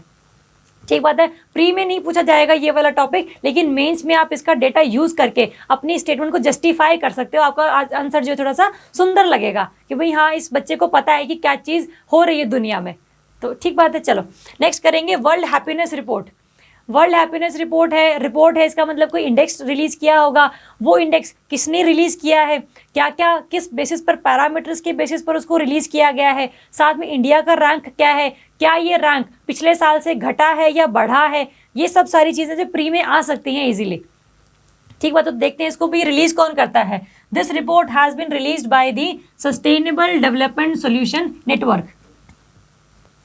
इसको सिंपल ध्यान रखेंगे, UNSDSN, sustainable development solution network. ये रिपोर्ट रिलीज करता है, यूनाइटेड नेशंस की एक आर्म है बेसिकली, जो ये बताता है, ये लोगों से पूछता है बेसिकली कि हर कंट्री में जाके कि आप बताओ कि आप अपनी लाइफ से खुश हो, क्या यू आर हैप्पी। तो अगर वो पर्सन उसको बोलता है कि आप अपनी लाइफ को 0 to 10 पैरामीटर्स पर जज करो कि क्या आप 6 नंबर देते हो कि भाई हाँ मैं खुश हूँ, ठीक ठाक खुश हूँ, क्या आप 9.5 देते हो कि मैं तो अल्ट्रा ही हैप्पी हूँ, मेरे तो ज़िंदगी में मतलब चल ही बहुत कुछ रहा है अच्छा, और कोई कहता है कि भाई 1 नंबर, मतलब कतई खुश नहीं है ज़िंदगी से। तो लोगों से ये पूछता है कि अपनी लाइफ को आप जो है पैरामीटर वाइज बताओ कि क्या आप खुश हो कि नहीं खुश हो। तो इंडिया में सभी सर्वे किया गया है और उसके बाद ये बताया गया है कि India is the unhappy country. अगर जनरल पैटर्न की बात करें तो इंडिया में हैप्पीनेस लेवल जो है थोड़ा सा कम हो गया। और वो हैप्पीनेस लेवल किस बेसिस पर जज कर रहे हैं ये लोग, तो इसके लिए हमें क्या देखना पड़ेगा, पैरामीटर्स देखने पड़ेंगे इसके। The ranking is based on the different parameters. Parameters कौन कौन से हैं, एक तो जीडीपी है, gross domestic product per capita income. आप सिंपल इसको बोल सकते हो कि per capita GDP, per capita GDP मतलब आपके ये इकोनॉमिक स्टेटस की बात कर रहा है कि क्या आप अपने इकोनॉमिक स्टेटस से खुश हो। तो अगर खुश हो तो फिर नंबर दे दो। दूसरा है सोशल सपोर्ट, कि क्या आप जहाँ पर रहते हो आपको सोसाइटी सपोर्ट करती है या फिर हमेशा आपको मतलब एक्सप्लॉइट करने की कोशिश करती रहती है। तो सोशल सपोर्ट क्या आपकी लाइफ में है, अगर यू आर फीलिंग लो तो क्या आपके पास लोग हैं जो आपको सहायता करते हैं या फिर आप बस अकेले डिप्रेशन में चले जाते हो। तो सोशल सपोर्ट की हम बात करते हैं। फिर हम बात करते हैं healthy life expectancy at birth, कि जब आपका बर्थ होता है तो उस टाइम पर एक चीज़ निकलती है लाइफ एक्सपेक्टेंसी, कि ये बच्चा कितने साल तक जिएगा। अगर वो अच्छी है तो मतलब आपकी अच्छी लाइफ है, हेल्दी लाइफ एक्सपेक्टेंसी की बात कर रहे हैं। ये नहीं कि 90 साल जिया और 50 साल में बीमार होगा तो 40 साल बीमारी में गुजार दिए, तो ऐसी बात नहीं है। एक्सपेक्टेंसी लाइफ की होनी चाहिए जो हेल्दी लाइफ हो। ठीक बात है। तो healthy life expectancy at birth. फिर है freedom to make life choices, कि क्या आपके पास ये चॉइस है कि आपने कौन सी एजुकेशन करनी है, आपने इंजीनियरिंग करनी है, आपने डिप्लोमा करना है, आपने मेडिसिनल लाइन में जाना है, आपने किसी और एग्ज़ाम की तैयारी करनी है, या फिर और कोई भी डिसीजन कि भाई कोई भी डिसीजन अपनी लाइफ का, कि क्या आपको उसके पास फ्रीडम है या नहीं है, क्या आपको डिसीजन खुद लेने की फ्रीडम है या फिर आपको डिसीजन कोई और ले रहा है। ठीक बात है। तो इस बेसिस पर फिर है जेनरोसिटी। जेनरोसिटी कि भाई लोगों में कितना ज़्यादा मतलब कह लो अपनापन है, कितने ज़्यादा जेनरस हैं लोग। अगर कोई किसी को हेल्प चाहिए है तो फिर वो हेल्प कर रहे हैं कि नहीं कर रहे हैं। लास्ट है आपका परसेप्शन ऑफ करप्शन। ये सबसे इंपॉर्टेंट है। अगर किसी कंट्री में लोगों को ये लगता है कि करप्शन लेवल बहुत हाई है, इसका मतलब वहाँ के लोगों को जो रिसोर्सेज मिलने चाहिए थे वो नहीं मिल पा रहे हैं, और सारे के सारे जो रिसोर्सेज है वो कौन खा पी जा रहा है, ऊपर वाले लोग खा पी जा रहे हैं। तो परसेप्शन ऑफ करप्शन कितना है उस बेसिस पर ये 6 पैरामीटर्स हैं, आपने ध्यान रखने हैं कि भाई इन 6 पैरामीटर्स के बेसिस पर किसी भी कंट्री का वर्ल्ड हैप्पीनेस इंडेक्स में रैंक डिसाइड किया जाता है। पर कैपिटा जीडीपी है, सोशल सपोर्ट है, लाइफ एक्सपेक्टेंसी है, आपका freedom to make choices, generosity and corruption. तो ये वर्ल्ड हैप्पीनेस इंडेक्स है। अगर इस इंडेक्स के रिगार्डिंग एक और इंडेक्स है थोड़ा सा इंपॉर्टेंट है, वो भी HDI, human development index. HDI human development index जो कौन रिलीज करता है, UNDP, united nations development programme. तो इसके पैरामीटर्स होते हैं 3। It consider the 3 parameters. तो इसमें बात करते हैं बेसिकली ह्यूमन डेवलपमेंट की, ग्रोथ की नहीं। ग्रोथ का बेसिकली मतलब होता है सिंपल, आप क्वांटिटेटिव मेथड्स में जा रहे हो। डेवलपमेंट का मतलब होता है ग्रोथ भी हो रही है आपकी और साथ में आपका वेलफेयर भी हो रहा है। तो growth plus welfare is equals to the development of any person. तो इसमें अगर रैंक लेना है तो 3 पैरामीटर्स पर रैंक मिलेगा आपको। पहला वही है पर कैपिटा जीडीपी, फर्स्ट है ये। सेकंड है लाइफ एक्सपेक्टेंसी एट बर्थ, ये दोनों ही किसका पार्ट है, हैप्पीनेस रिपोर्ट का पार्ट है, याद रहेगा। और जो थर्ड है इसमें, third is the mean school of education और लर्निंग, मतलब कितने साल आप बेसिकली स्कूल में गए हो, कितने साल आपको एजुकेशन मिली है, इन 3 पैरामीटर्स के बेसिस पर डिसाइड होता है HDI में रैंक। तो दोनों ही आपने इंडेक्स याद रखने हैं, बट इसके 3 पैरामीटर्स हैं, उस वाले के 6 पैरामीटर्स हैं। ठीक बात है, रहेगा है याद, ये और याद करने ही है ये। ठीक है, अगर हम HDI की बात करेंगे तो इंडिया का रैंक इसमें था 2020 में 131 out of 189, 131 out of 189। India हमेशा 130, 129, 131 इसके बीच ही रहता है, तो काफ़ी ज़्यादा इंप्रूवमेंट नहीं देखी गई पिछले 4-5 सालों में। तो मतलब इंडिया में डेवलपमेंट का जो रेट है वो थोड़ा सा कम है। अगर GDP की बात करें, लाइफ एक्सपेक्टेंसी की बात करें और एजुकेशन की बात करें, तो तीनों ही फील्ड में इंडिया का डेवलपमेंट थोड़ा सा लो है। अगर हैप्पीनेस रिपोर्ट की बात करें तो हैप्पीनेस रिपोर्ट में 6 पैरामीटर्स हैं, और इन 6 पैरामीटर्स के बेसिस पर इंडिया का रैंक कितना है, India received the rank of 139 out of 149 countries. मतलब हम लोग बॉटम 10 में हैं, हमसे ऊपर मतलब हमसे नीचे अफगानिस्तान, नाइजीरिया जैसी कंट्रीज हैं। तो मतलब उस कैटेगरी में हम लोग आते हैं कि कितने ज़्यादा लोग अनहैप्पी हैं हमारी कंट्री में। भले ही इकोनॉमिक स्टेटस अच्छा हो, लेकिन बाकी जो 5 पैरामीटर्स हैं उन लेवल पर हम लोग काफ़ी ज़्यादा अभी नाखुश माने जाते हैं अकॉर्डिंग टू दिस रिपोर्ट। कई लोग ये भी कहते हैं कि जो पैरामीटर्स है वही ख़राब है, मतलब सर्वे ढंग से नहीं किया गया, या फिर जो चीज़ें कंसिडर करनी चाहिए थी वो कंसिडर नहीं की गई। तो वो सारी पॉलिटिकल गिमिक है, उसके बारे में बात नहीं करेंगे, हमें प्री के हिसाब से पढ़ना है बेसिकली। चलो, परफॉर्मेंस की बात करें तो जो फिनलैंड है, it is one of the top country. Finland है, स्वीडन है, नॉर्वे है, इन्हीं सभी कंट्रीज में ना कॉम्पिटिशन चलता है कि फर्स्ट कौन आएगा। मतलब पता होता है कि इन फर्स्ट जो है इन 3 कंट्रीज में से ही आएगा, या आइसलैंड होगा, डेनमार्क होगा, फिनलैंड, नॉर्वे, स्वीडन, इन्हीं 5 कंट्रीज में चलता रहता है कॉम्पिटिशन। हम तो पहले ठीक पोजीशन में थे, लेकिन हम लोग अब डिक्रीज कर चुका हमारा रैंक। ध्यान रखना, फर्स्ट नंबर है फिनलैंड का, और सबसे बेकार जो परफॉर्मेंस है, जो वर्स्ट परफॉर्मेंस है, that has been given by the Afghanistan. आपको पता ही है अफगानिस्तान में लोग नाखुश क्यों हैं, बिकॉज ऑफ तालिबान। तालिबान इतने ज़्यादा अटैक करता है हर रोज़, जिसकी वजह से लोगों को खुश होने का मौका ही नहीं मिलता। न सोशल सपोर्ट है, न इनकम अच्छी है उनकी, न एजुकेशन अच्छी है, न life expectancy at the birth अच्छी है। तो बेसिकली टेररिज्म की वजह से Afghanistan has become the worst performer at this report. But India में क्या है, इतना बड़े लेवल पर टेररिज्म है ही नहीं, इतना टेररिज्म नहीं है, इसके बावजूद भी इंडिया का रैंक बहुत लो है। ठीक है, तो नेक्स्ट अगर हम देखें कि भाई इंडिया के नेबर्स की पोजीशन, पाकिस्तान 105 पर है, हमसे ज़्यादा खुश है, बांग्लादेश 101 एंड चाइना 84। मतलब अगर पेपर में स्टेटमेंट आ जाए कि भाई इंडिया का जो रैंक है वर्ल्ड हैप्पीनेस रिपोर्ट में as compared to their neighbours is more, तो वो स्टेटमेंट गलत है। आपको ध्यान रखना है, वर्ल्ड हैप्पीनेस रिपोर्ट में हमारे जो नेबर्स हैं वो हमसे बहुत आगे हैं, चाहे वो पाकिस्तान ही क्यों ना हो, चाहे वो चाइना ही क्यों ना हो, चाहे वो बांग्लादेश ही क्यों ना हो। तो रैंक याद रखने की जरूरत नहीं है इनकी, बट पेपर में ना ऐसे स्टेटमेंट आ जाती है कि क्या इंडिया का रैंक इनके नेबर से अच्छा है या बुरा है, तो ये स्टेटमेंट में थोड़ी सी गड़बड़ी हो जाती है। तो अगर याद रहेगा कि भाई हाँ इंडिया का रैंक इनसे भी बुरा है, तो इसको याद रख लेना यहीं पर। ठीक बात है। और अगर इंडिया की रैंक की बात करें तो India rank is 139 out of 149, और 2020 में कितना था इसका, 144 आउट ऑफ 156। पहले भी बॉटम 13 में थे और अब भी बॉटम 10 में ही हैं, लेकिन पिछले साल के मुकाबले तो जो रैंक है थोड़ा सा इम्प्रूव हुआ है हमारा। तो अगर पेपर में स्टेटमेंट ऐसे आ जाए कि India's rank in the world happiness report has improved to a very little amount, तो वो स्टेटमेंट सही होगी। ठीक बात है।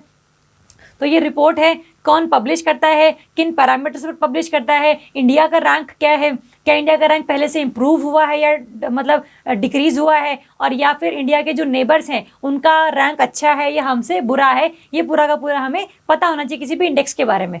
पेपर में अगर क्वेश्चन आ जाए HCS है, चाहे PCS है, चाहे स्टेट सर्विसेज है या फिर UPSC ही है, तो ऐसे क्वेश्चन भी जो है UPSC डाल देती कभी कभी, क्योंकि 100 के 100 क्वेश्चन तो डिफिकल्ट नहीं आ सकते ना। तो 100 में से कुछ 20 क्वेश्चन ऐसे होते हैं जो सभी अटेम्प्ट कर पाते हैं, और सबने अटेम्प्ट अच्छे से वो किया है और आपने अच्छे से अटेम्प्ट नहीं किया, तो that is suicidal in nature, मतलब घर आके माफ़ नहीं कर पाओगे अपने आप को। ठीक है, तो याद रखनी है चीज़ें सारी की सारी है। नेक्स्ट देखते हैं ग्लोबल वाटर क्राइसिस, यूनिसेफ।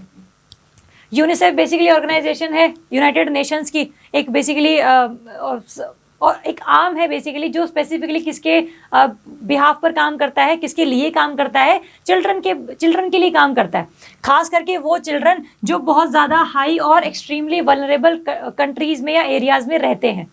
ठीक बात है। तो यूनिसेफ ने एक रिपोर्ट निकाली है ग्लोबल वाटर क्राइसिस कि भाई अगर बात करें चिल्ड्रन की तो हर 5 में से एक जो चिल्ड्रन है, हर 5 में से एक जो चाइल्ड है बेसिकली वो कहाँ रह रहा है, ऐसे एरिया में रह रहा है जो बहुत ज़्यादा वल्नरेबल है टुवर्ड्स दी वाटर क्राइसिस। मतलब वहाँ पर ड्रिंकिंग वाटर के लिए, वहाँ पर सैनिटेशन के लिए और वहाँ पर अलग चीज़ों की नीड्स के लिए पानी की अवेलेबिलिटी बहुत कुछ सालों में ख़त्म होने वाली है। तो इस ग्लोबल वाटर क्राइसिस का इम्पैक्ट किस पर पड़ेगा, खास करके चिल्ड्रन पर पड़ेगा, विमेन पर पड़ेगा। और ये रिपोर्ट इसने रिलीज क्यों की है, क्योंकि 22 मार्च को हम लोग मनाते हैं world water day, 22 of March. ध्यान रख लेना, नॉर्मल फैक्ट है, पूछा जा सकता है कहीं पर स्टेट सर्विसेज में, तो मतलब याद रख लेना यार, थोड़ा सा मुझे लगता है कि ये स्टेट्स में पूछे जा सकती हैं चीज़ें ये। तो वर्ल्ड वाटर डे के दिन पर यूनिसेफ ने एक रिपोर्ट रिलीज़ की है ग्लोबल वाटर क्राइसिस, जिसमें इसने ये बोला है कि हर 5 में से एक जो चाइल्ड है ऐसे एरिया में रहता है जो बहुत ज़्यादा वाटर क्राइसिस के रिगार्डिंग प्रोन है, उस पर वाटर वल्नरेबिलिटी बहुत ज़्यादा इंक्रीज़ होने वाली है आगे आने वाले सालों में। तो हम इस रिपोर्ट में देखेंगे कि भाई इसने तो क्या बोला है और साथ में इंडिया में वाटर के रिगार्डिंग क्या क्या चीज़ें अभी चल रही हैं, कि क्या गवर्नमेंट ने कोई इनिशिएटिव चलाया है, कि क्या कोई पहला इनिशिएटिव सक्सेसफुल हुआ है, वो सारी चीज़ें देखेंगे। और क्या इंडिया में कॉजेज़ हैं फॉर दी वाटर क्राइसिस, वो भी देखेंगे अभी। ठीक है, चलो नेक्स्ट देखते हैं कि रिपोर्ट ने क्या कहा है। रिपोर्ट बेसिकली इनके एक वाटर सिक्योरिटी फॉर ऑल एक कैंपेन चलता है यूनिसेफ के द्वारा, उसी के अंडर ये रिपोर्ट रिलीज़ की गई है, जिसमें इसने, अगर हम बोलें कि इसने आइडेंटिफाई की है 37 हॉटस्पॉट कंट्रीज़। 37 कंट्रीज़ ऐसी हैं जहां पर बहुत जल्दी वाटर जो है ख़त्म होने वाला है, चाहे वो ग्राउंड वाटर हो, चाहे वो सरफेस वाटर हो, चाहे वो अदर रेन वाटर हो, वो सारा का सारा ख़त्म होने वाला है। एज ये 37 हॉटस्पॉट कंट्रीज़ हैं। और ये हॉटस्पॉट कंट्रीज़ बेसिकली है कहाँ पर, ये है आपकी अफ्रीका एंड साउथ एशिया में। मतलब अगर हम वाटर क्राइसिस की बात करेंगे तो हम लोग बात करेंगे कि अफ्रीका और साउथ एशिया कॉन्टिनेंट्स ऐसे कॉन्टिनेंट्स हैं जहां पर वाटर की अवेलेबिलिटी बहुत कुछ सालों में ख़त्म होने वाली है। मतलब यहाँ के लोगों को एक बहुत मेजर वाटर क्राइसिस को फेस करना पड़ेगा कुछ आने वाले सालों में। ठीक है, तो ये सब ना याद रखने की बजाय कौन कौन सी कंट्री है आप ध्यान रख लेना कि भाई अफ्रीका और साउथ एशिया कंट्रीज़ ऐसी हैं। साउथ एशिया में आपका इंडिया आ गया, पाकिस्तान आ गया, म्यांमार, वियतनाम, इंडोनेशिया, श्रीलंका, ये सारी कंट्री साउथ एशिया में आ गई। तो ये सारी कंट्रीज़ भी क्या है, वाटर प्रोन कंट्रीज़ हैं, वाटर डिप्लीटिंग प्रोन कंट्रीज़ हैं बेसिकली। ठीक बात है, चलो नेक्स्ट देखते हैं। यही बोला इसने पूरा का पूरा कि बहुत सारी कंट्रीज़ ऐसी हैं जहाँ पर लोग रहते हैं, जहाँ पर बच्चे रहते हैं, जहाँ पर बहुत ज़्यादा वाटर का क्राइसिस आने वाला है। ये पूरा का पूरा क्रक्स है। डेटा इसमें काफ़ी ज़्यादा दिया हुआ, इतना हमें ध्यान रखने की ज़रूरत नहीं है। क्रक्स हमें पता है कि अफ्रीका और साउथ एशिया ऐसी मेजर 2 कॉन्टिनेंट्स है जहाँ पर वाटर क्राइसिस काफ़ी कुछ सालों में आने वाला है और अभी भी चल ही रहा है। ठीक बात है, तो ये ध्यान रखेंगे। नेक्स्ट है वाटर क्राइसिस इन इंडिया, क्योंकि बेसिकली इंडिया के केस में अगर हम बात करें तो इंडिया में पूरे वर्ल्ड लेवल के रिगार्डिंग सिर्फ नहीं बहुत मेजर पार्ट है, 17% of the world population India में रहती है। और साथ में इंडिया के पास सिर्फ 4% ही ऐसे रिजर्व्स हैं जो फ्रेश वाटर के रिजर्व्स हैं। मतलब पॉपुलेशन बहुत है लेकिन फ्रेश वाटर के रिजर्व्स बहुत ज़्यादा कम है। इस वजह से इंडिया में वाटर क्राइसिस की जो चांसेस हैं वो बहुत ज़्यादा हैं as compared to other European and American countries. तो आपने ये डेटा ध्यान रखना है कि इंडिया में सिर्फ 4% ही वर्ल्ड का फ्रेश वाटर रिसोर्स है। और वो भी खास करके क्यों है, क्योंकि इंडिया में अगर हम हिमालयाज़ की बात करें तो हिमालयाज़ में बहुत नंबर ऑफ ग्लेशियर्स प्रेजेंट हैं और glaciers are the source of fresh water. अगर वो हिमालयाज़ नहीं होते तो ग्लेशियर्स नहीं होते, और ग्लेशियर्स अगर नहीं होते तो फिर ये जो 4% हमने लिखा है ये 4 की बजाय 1 और 2 रह जाता। ठीक है, तो इंडिया में बेसिकली हमें बात करनी है एक तो ग्लेशियर्स की वजह से और साथ में ग्राउंड वाटर की वजह से इंडिया में जो फ्रेश वाटर की रिजर्व्स हैं वो थोड़े से ज़्यादा हैं। ठीक बात है, डेटा आपने ध्यान रखना है। और साथ में आपने ये भी ध्यान रखना है कि नीति आयोग की एक रिपोर्ट थी। नीति आयोग ने ये कहा था कि 2018 में इन्होंने रिपोर्ट रिलीज़ की थी जिसमें इन्होंने ये बोला कि इंडिया में जो 45% ऑफ द पॉपुलेशन है ये फेस कर रही है सिवियर वाटर क्राइसिस। यूनिसेफ ने तो बाद में बोला है, इंडिया में नीति आयोग 2018 में ही बोल दिया था कि इंडिया में 45% ऑफ दी पॉपुलेशन ऐसी है जो वाटर क्राइसिस को फेस कर रही है अभी। और वाटर क्राइसिस भी कैसा, बहुत सीवियर काइंड ऑफ, ऐसा भी नहीं कि बस वाटर क्राइसिस चल रहा है, स्टार्ट हुआ है धीरे धीरे करके, लेकिन नहीं, बहुत बड़े पैमाने पर ये जो क्राइसिस है वो इंक्रीज धीरे धीरे हो रहा है। तो नीति आयोग ने बोला है, हमें ये डेटा पता है, और साथ में हमें ये भी पता है कि नीति आयोग ने बोला कि 40% ऑफ द पॉपुलेशन के पास they will be absolutely no access to drinking water by 2030। ये डेटा सबसे खतरनाक है, सबसे भयावह है। ये कहने का मतलब ये है कि 40% पॉपुलेशन के पास 2030 तक आते आते ड्रिंकिंग वाटर या फिर फ्रेश वाटर जो है वो बिल्कुल खत्म हो जाएगा। और ये रिपोर्ट है नीति आयोग की। तो ऐसा नहीं कि डेटा कहीं से भी उठा लिया है, डेटा ऑफिशियल डेटा है। और वाटर क्राइसिस के रिगार्डिंग आपने ध्यान रखना है ताकि आप इंट्रोडक्शन में इस चीज़ को कोट कर सको कि भाई हाँ, इंडिया में वाटर क्राइसिस है। और ये कैसे पता है हमें? क्योंकि नीति आयोग ने रिपोर्ट में ये चीज़ कही है। ठीक है, तो नीति आयोग की रिपोर्ट आपने ध्यान रखनी है, ये वाला पॉइंट भी ध्यान रखना है आपने, और ये वाला पॉइंट भी ध्यान रखना है आपने। ठीक बात है। चलो नेक्स्ट है, इंडिया में कॉजेज क्या क्या है। देखो, जो फ्रेश वाटर है वो किस चीज़ के लिए यूज़ करते हैं। फ्रेश वाटर के अगर हम सोर्सेज की बात करें, सोर्सेज क्या है? ग्राउंड वाटर है, रिवर का पानी है, यही तो मेजर फ्रेश वाटर के रिजर्व्स हैं इंडिया में। अगर हम ग्राउंड वाटर की बात करें तो ग्राउंड वाटर का बेसिक जो यूज़ है वो कहाँ होता है? फॉर द ड्रिंकिंग पर्पसेस और साथ में इरिगेशनल पर्पसेस के लिए। अगर हम हरियाणा, पंजाब, यूपी की बात करें तो यहाँ पर जो इरिगेशन की जाती है that is by the ground water. तो ग्राउंड वाटर की जब इरिगेशन ज़्यादा की जाएगी तो अल्टीमेटली क्या होगा? वो वाटर का जो लेवल है वो डिप्लीट हो जाएगा, वो खत्म होने जाएगा धीरे धीरे। और ग्राउंड वाटर क्या है? फ्रेश वाटर है। इसका मतलब इंडिया में फ्रेश वाटर का क्राइसिस आने वाला है। होना क्या चाहिए? इरिगेशन के लिए आपको कौन सा पानी यूज़ करना चाहिए? या तो वो रीयूज्ड वाटर हो कि आपने पहले कहीं पर यूज़ किया था, उसको ट्रीट कर लिया बीच में और साथ में फिर आपने इरिगेशन पर्पसेस के लिए उसको यूज़ किया। तो ग्राउंड वाटर सिर्फ और सिर्फ किसके लिए यूज़ होना चाहिए? ड्रिंकिंग पर्पसेस के लिए यूज़ होना चाहिए वो मेनली। बट वो होता किसके लिए है? इरिगेशन के लिए भी यूज़ होता है, खास करके नॉर्थ इंडिया में। ठीक है, नेक्स्ट अगर हम बात करें कि अगर हम ग्राउंड वाटर की बात करते हैं ना हम लोग, तो ये साथ में इसका जो लेवल है वो तो डिप्लीट हुआ ही हुआ है। मतलब इसका जो लेवल है, जो पहले अगर सरफेस ये है तो ग्राउंड वाटर यहाँ से शुरू होता था, तो अब क्या हो गया? इसका जो ग्राउंड वाटर का लेवल है वो क्या हो चुका है? यहाँ पर पहुँच चुका है। मतलब इतना लेवल जो है वो अब हम लोग डिप्लीट कर चुके हैं। ना इतनी रेन होती है, ना हम उसको कंजर्व कर पाते हैं, और अल्टीमेटली क्या होता है? ग्राउंड वाटर का जो लेवल है वो डिक्रीज हो गया है। और साथ में as we are moving towards the lower level of the water, lower level of the ground water, the heavy metals की जो प्रपोर्शन है वो बढ़ जाती है। अगर हम बात करें पंजाब वाले एरिया में, तो पंजाब में ग्राउंड वाटर में फ्लोरीन की बहुत ज़्यादा अबंडेंस है, जिसकी वजह से फ्लोरोसिस हो जाता है लोगों को, जिसकी वजह से उनके जो दांत है वो खराब हो जाते हैं। दांतों में जो ब्राउनिश कलर है that is due to the fluorosis. और वो किसकी वजह से है? क्योंकि जो लोग वहाँ पीने का पानी यूज़ करते हैं उस पीने के पानी में फ्लोरीन है। और अगर हम वेस्ट बंगाल की बात करें तो वेस्ट बंगाल में ग्राउंड वाटर में आर्सेनिक बहुत ज़्यादा मात्रा में पाया जाता है। और आर्सेनिक है बेसिकली दैट इज़ वो क्या कॉज करता है? कैंसर कॉज करता है, ये लंग कैंसर कॉज करता है ये। तो इन सब चीज़ों की वजह से क्या हो रहा है? ग्राउंड वाटर की जो स्थिति है, कि जो कंडीशन है इंडिया में बहुत ज़्यादा सिवियर लेवल पर है, बहुत ज़्यादा एक ऐसे मोड पर है जहाँ पर बहुत ज़्यादा अटेंशन चाहिए इसे। अगर अभी अटेंशन नहीं दिया तो फिर अल्टीमेटली चीज़ें जो है वो हाथों से निकल जाएंगी। तो आपने ध्यान रखना है कि इंडिया में वाटर क्राइसिस क्यों है? क्योंकि एक तो हम ग्राउंड वाटर को बहुत ज़्यादा डिप्लीट करते हैं for the drinking water and for the irrigational purposes. अगर हम सेकंड बात करें, सेकंड इसमें ये है कि due to accumulation of sediments in the water storage areas. हमें ये पता है कि जैसे हम कोई डैम बनाते हैं, दिस इज द डैम, इसके पीछे क्या होता है? रिजर्वायर क्रिएट होता है, इसमें पानी की लेक से हम बना देते हैं और फिर यहाँ से जो गेट्स हैं इसके थ्रू पानी को रिलीज करवा देते हैं अगर वहाँ पर लेवल बहुत ज़्यादा इंक्रीज हो गया है तो डैम सभी ने देखा होगा, मेरे को मतलब आई होप देखा है सभी ने। तो ये जो लेक पीछे बनाई है डैम के, इस डैम में क्या होता है? जो रिवर अपने साथ सेडिमेंट्स लेकर आ रही है वो धीरे धीरे क्या करेगी? सरफेस पे डिपॉजिट करना शुरू कर देगी।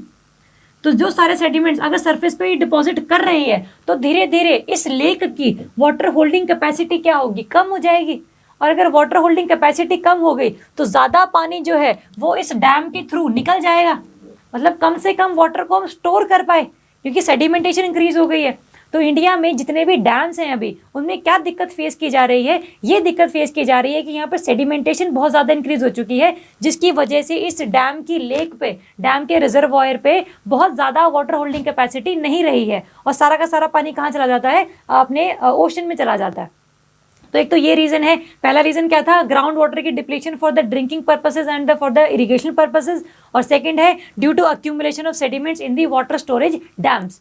तो इस वजह से भी वाटर की स्टोरेज कम हो चुकी है। और लास्ट में ये है कि सिल्टिंग की बेसिकली हम बात करते हैं। तो ये दो मेन रीजन है जिसकी वजह से इंडिया में वाटर क्राइसिस हमें फेस करने को मिल रहा है।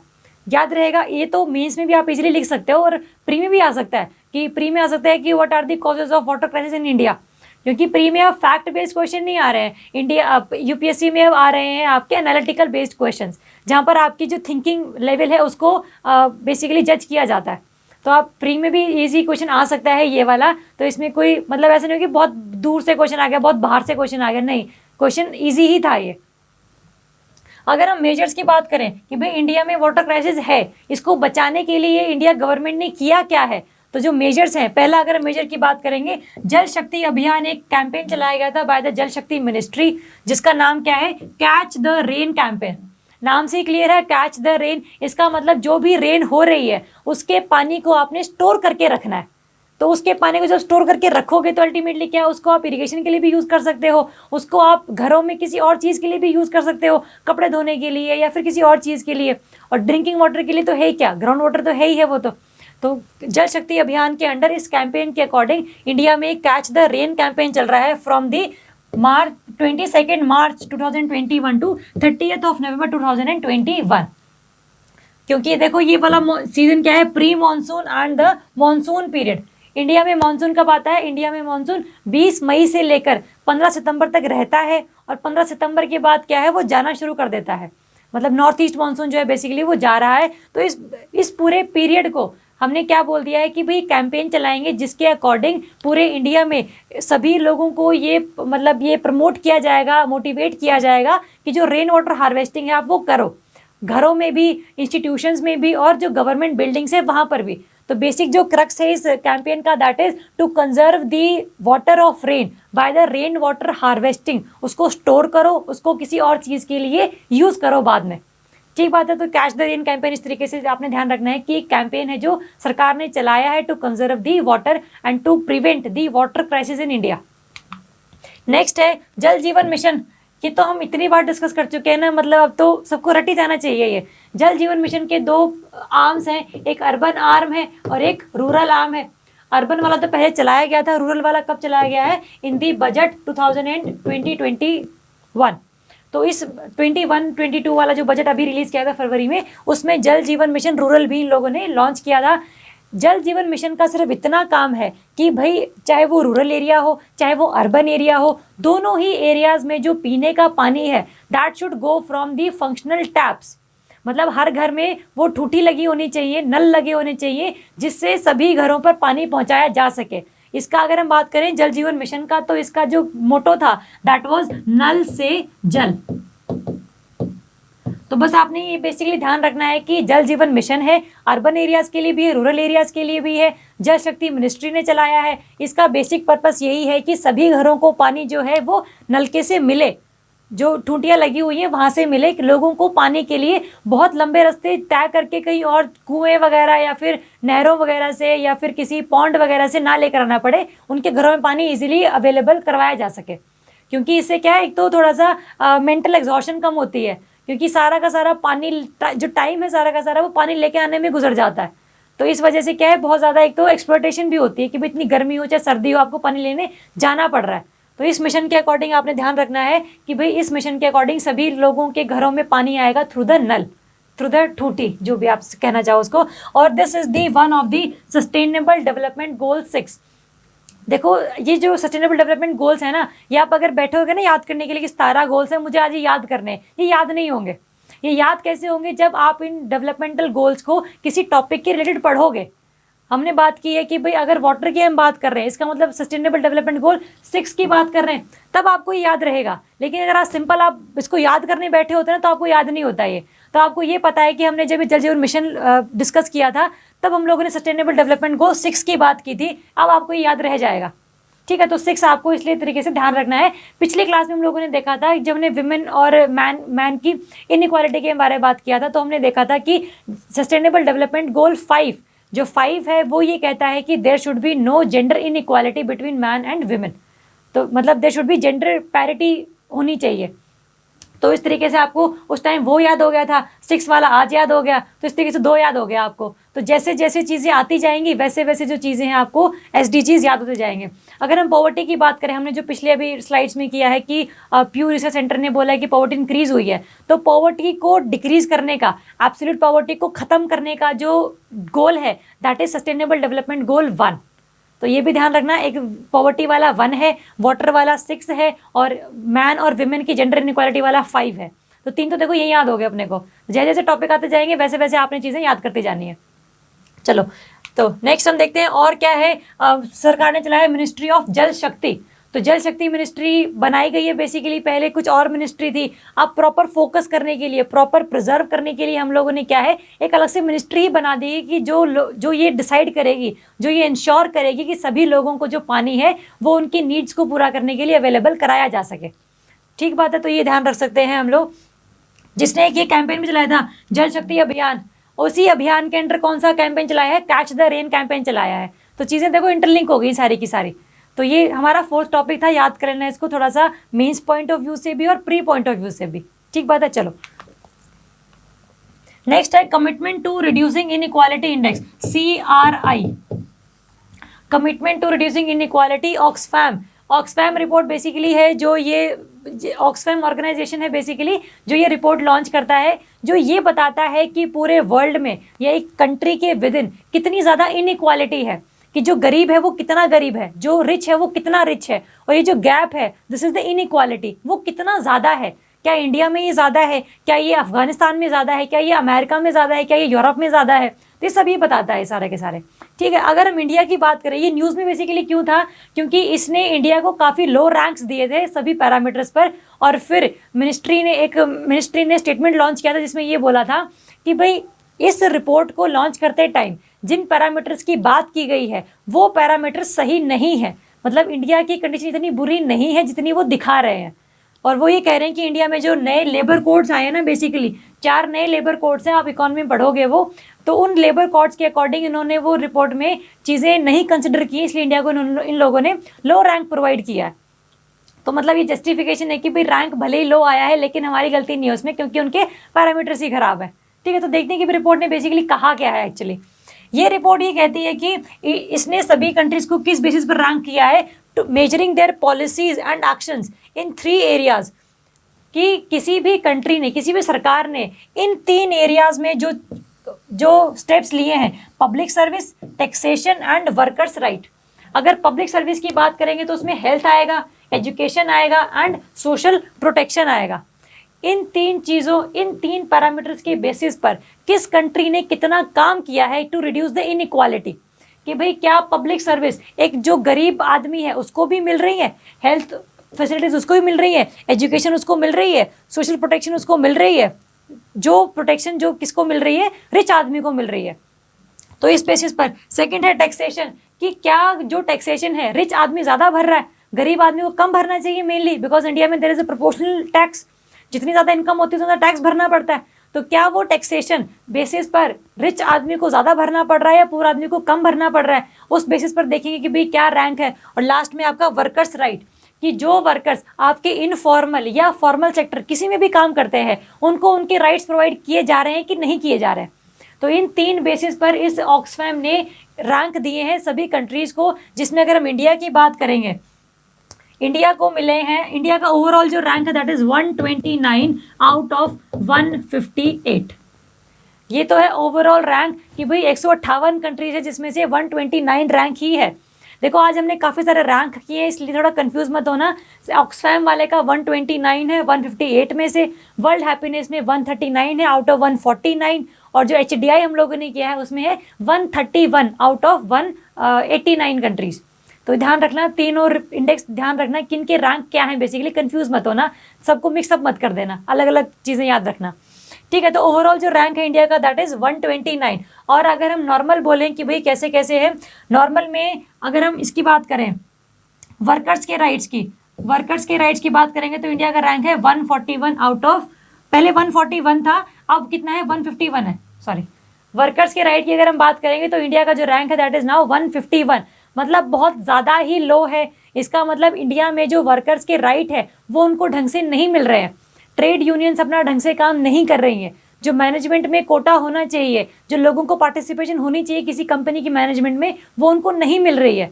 उनको मिनिमम वेजेस नहीं प्रोवाइड की जा रही हैं। उनको बहुत विदाउट एनी नोटिस उनको जॉब से निकाल दिया जाता है। तो ये मतलब है वर्कर्स के राइट ना प्रोवाइड करने का। इसलिए इंडिया का जो रैंक है वो थोड़ा सा कम मिला है इसमें। नेक्स्ट अगर हम बात करें पब्लिक सर्विसेज वाला, पब्लिक सर्विस में है इंडिया का रैंक 141। इसमें भी कोई खास नहीं है। पब्लिक सर्विस वाले 141 है कि भाई जो हेल्थ, एजुकेशन और सोशल प्रोटेक्शन, इन तीनों एरियाज में जो रिच है उसको ज़्यादा एक्सेस टू रिसोर्सेज है और जो पुअर पॉपुलेशन है उसको कम एक्सेस टू रिसोर्सेज है। मतलब जो इनइक्वालिटी है वो बहुत ज़्यादा है। और जो किसी भी कंट्री ने कमिट किया है कि भाई हम इनइक्वालिटीज़ को रिड्यूस करेंगे, उसमें इंडिया जो है अच्छे ढंग से काम नहीं कर पा रहा है। ठीक बात है। तो रैंक भले ही मत ध्यान रखना, लेकिन कम से कम ये पता होना चाहिए कि भाई हाँ, इंडिया का जो रैंक है वो बहुत लो है, क्योंकि इंडिया में वर्कर्स के राइट हो, चाहे पब्लिक सर्विस फैसिलिटीज़ एक्सेस करने की बात हो, वो रिच पॉपुलेशन को ज़्यादा है as compared to poor population. अगर हम बात करें इंडिया के टैक्सेशन की, टैक्सेशन वाले में इंडिया का रैंक है 19। मतलब टैक्सेशन जो है रिच पॉपुलेशन ज़्यादा भर रही है और पुअर पॉपुलेशन कम भर रही है। इसमें इंडिया का रैंक अच्छा है। मतलब इंडिया में जो टैक्स की पॉलिसीज़ है वो ढंग से इम्प्लीमेंट हो रही हैं। तो ध्यान रखना, पब्लिक सर्विस और इसमें वर्कर्स के राइट्स में रैंक कम है और जो टैक्सेशन है उसमें रैंक इंडिया का अच्छा है। अगर हम बात करें कि भाई रीज़न क्या है इंडिया के पुअर परफॉर्मेंस का, अगर हम वर्कर्स के लेबर के मतलब वर्कर्स के राइट्स की बात करें तो ये बेसिकली जो रिपोर्ट है ना वो सारे की सारी किस बेसिस पर है कि कोरोना के दौरान कैसे कैसी चीज़ों में इम्प्रूवमेंट हुई है या फिर कैसे कैसे चीज़ों में डिक्रीज पैटर्न देखने को मिला है। तो ड्यूरिंग कोरोना का लॉकडाउन, जब लॉकडाउन खत्म हुआ था तब जब लोग अपने कामों पर जाने लगे थे वापस, तो जो इनफॉर्मल सेक्टर है, चाहे वो कंस्ट्रक्शन वर्कर्स हैं, चाहे वो ऐसे एरियाज़ में काम करते हैं जहाँ पर प्रॉपर रूल्स एंड रेगुलेशंस नहीं लिखे हुए हैं, मतलब एक ऐसी ऑर्गेनाइजेशन जो रजिस्टर्ड नहीं है और वहाँ पर हर लोगों के लिए पूरे रूल्स एंड रेगुलेशंस नहीं लिखे हुए हैं, that organisation is known as the informal organisation. तो ऐसी ऑर्गेनाइजेशंस में जब लोग दोबारा कामों पर गए अपने, तो उनके जो आवर्स हैं, मतलब जो अगर पहले वो 8 घंटे काम करते थे वो 12 घंटे काम कर रहे हैं, क्योंकि तो लोगों को ओवर टाइम के पैसे मिल रहे हैं। साथ में जो है सप्लाई इतनी ज़्यादा हो चुकी है वर्कर्स की कि वर्कर्स को रिप्लेस करने के लिए बहुत लोग खड़े हैं पीछे लाइन में। इसका मतलब उनकी बार्गेनिंग पावर कम हो गई है, उनको कम वेजेस पर भी काम करने पड़ेगा, क्योंकि अगर वो काम नहीं करेंगे तो क्या होगा, वो अनएम्प्लॉयड हो जाएंगे, उनकी जगह लेने के लिए कोई और है। गरीबी इतनी ज़्यादा बढ़ चुकी है ड्यू टू कोविड। तो इस वजह से जो वर्कर्स के राइट्स हैं उनको वो ढंग से नहीं मिल पा रहे हैं because of their low bargaining power, और क्योंकि उनको रिप्लेस करने के लिए बहुत ज़्यादा लोग पीछे खड़े हुए हैं। ठीक बात है। तो पहला रीज़न ये बताया है लेबर्स राइट के रिगार्डिंग। साथ में अगर हेल्थ की बात करें तो हेल्थ में बोलेंगे लो हेल्थ बजट। इसने रीज़न दिया है कि भाई इंडिया में जो हेल्थ के रिगार्डिंग जो हर साल बजट पेश किया जाता है उसमें बहुत ज़्यादातर हमें डिक्रीज पैटर्न देखने को मिला है। 2016 से लेकर 2021 का ये जो बजट आया है इसमें जो हेल्थ सेक्टर है उसमें बजट का जो पैटर्न है that is in the decreasing pattern. मतलब पहले हेल्थ के लिए काफ़ी ज़्यादा पैसे दिए जाते थे, लेकिन अब उतने पैसे नहीं दिए जा रहे। तो ये रीज़न बताया इसने। जो नेक्स्ट रीज़न बताया इसने इनफॉर्मल जॉब्स का, कि इस डेटा के अकॉर्डिंग क्या है, इंडिया में 90% जो वर्कर्स हैं they work in the informal sector, और सिर्फ 10% लोग ही ऐसे हैं जो फॉर्मल सेक्टर में काम करते हैं। फॉर्मल सेक्टर मतलब जिस ऑर्गेनाइजेशन में मतलब जो ऑर्गेनाइजेशन रजिस्टर्ड है, साथ में उसके रूल्स एंड रेगुलेशन कि आपको इतनी छुट्टियां मिलेंगी, आपको इतने वेजेस मिलेंगे, आपको ये इंसेंटिव्स मिलेंगे, ये सब कुछ लिखा हुआ हो, that is formal sector. Informal sector क्या होता है, कंस्ट्रक्शन एक्टिविटी, कि भाई आपको आज काम मिला है, कल मिलेगा नहीं मिलेगा कोई पता नहीं, that is informal.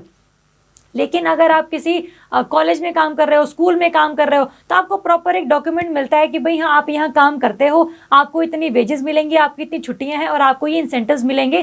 That organisation is called formal organisation. और इंडिया में 90% workers work in the informal sector और only 10% workers are in the formal sector. जितना ज़्यादा किसी इकोनॉमी में इनफॉर्मल सेक्टर होता है, जितना ज़्यादा वो होगा उतनी ही ज़्यादा एक्सप्लॉयटेशन फील करेगा वर्कर, क्योंकि रूल्स तो है नहीं, रेगुलेशंस भी नहीं है। तो अल्टीमेटली क्या है, जैसा मन करेगा एम्प्लॉयर का वैसे काम करवाएगा उनसे। तो जब वैसे ही अकॉर्डिंगली काम करवा रहा है तो फिर उसके पास कोई कहने के लिए मतलब बची ही नहीं चीज़, मतलब ना वो जॉब छोड़ सकता है और ना मतलब उसको क्या करना पड़ेगा, एक्सप्लॉयटेशन फील करनी ही पड़ेगी अब, क्योंकि उसको रिप्लेस करने के लिए बहुत लोग पीछे हैं अभी।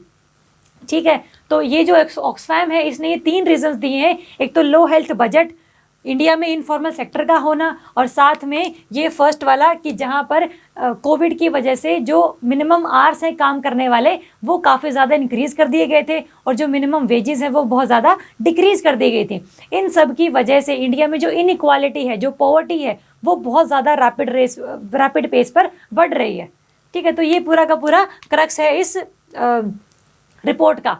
और अगर सोल्यूशन की बात करें कि भाई और क्या कर सकते हैं, या आप देखोगे इसमें सस्टेनेबल डेवलपमेंट गोल 10, तो SDG 10 क्या है? Reducing inequality. इनइक्वालिटी ना तो कोई डिस्क्रिमिनेशन होना चाहिए on the basis of gender, on the basis of race, on the basis of place of birth, on the basis of religion, मतलब किसी भी बेसिस पर किसी पर्सन को ये ना फील करना पड़े कि भाई मुझे डिस्क्रिमिनेटरी फील करवाया जा रहा है। तो जब ऐसा नहीं होगा, इसका मतलब हम लोगों ने जो इनइक्वालिटीज़ हैं वो रिड्यूस कर दी हैं। इस वजह से जो पूरी की पूरी पॉपुलेशन है, जो पूरे ग्लोब लेवल पर जो है सभी लोगों को इक्वालिटी प्रोवाइड की जा रही है, that is a very good initiative, और ये डिज़ायरेबल भी है। इसको अचीव करना ही हमारा बेसिक मकसद है। ठीक है, तो ये पूरी की पूरी रिपोर्ट ने बोला है। SDG 10 हमें देखो यहाँ याद हो गया, आज हमने 4 SDG याद कर लिए, 4 SDG याद कर लिए, 3 इंडेक्स याद कर लिए, कौन रिलीज करता है, क्या पैरामीटर्स हैं, ये सारे के सारे हम लोगों ने आज डिस्कस किए हैं। तो ये बेसिक टॉपिक्स ऐसे हैं जो आपसे प्री में पूछे जा सकते हैं, और साथ में मेंस में भी आ सकते हैं। ये मेंस में आपको इनका जो डेटा है वो कोट करना आना चाहिए। आपने अगर कोई स्टेटमेंट लिख दी है तो उसको जस्टिफाई करने के लिए आपको ये डेटा कोट करना आना चाहिए, जिस वजह से आपकी वो आंसर में नंबर एक एक्स्ट्रा मिल जाए आपको। क्योंकि मेंस का जब जो रैंक है ना, बेसिकली वो बिल्कुल नक्के पर होते हैं बच्चे, मतलब ये 3-4 नंबर का गैप जो होता है ना, वो ये फिल कर देती हैं चीज़ें। तो आपको ध्यान रखना है कि आपको नंबर अच्छे लेने हैं मेंस में, तो आपको डेटा कोट करना पड़ेगा, और डेटा याद भी रखना है।